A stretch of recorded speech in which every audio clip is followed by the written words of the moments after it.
যুক্তরাষ্ট্রের এই ক্ষেপণাস্ত্র কতটা শক্তিশালী? ইউক্রেন যুদ্ধের মোড় কি ঘুরিয়ে দেবে? ইউক্রেনের রাশিয়ায় প্রথম হামলা, যুক্তরাষ্ট্রের অনুমোদনে এটিএস-এমএস ব্যবহারের ঘটনা।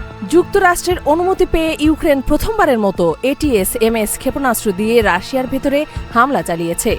এই ক্ষেপণাস্ত্রটি ৩০০ কিলোমিটার পর্যন্ত দূরের লক্ষ্যবস্তুতে আঘাত হানতে সক্ষম এবং এটি লকহিড মার্টিন কোম্পানি তৈরি করেছে।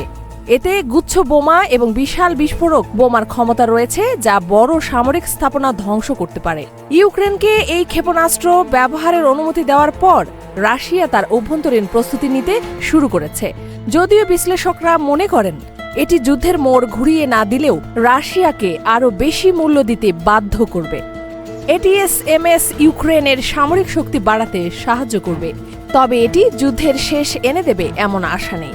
ইফাত আরা খান, ডেস্ক রিপোর্ট, এই সময় টিভি, ঢাকা।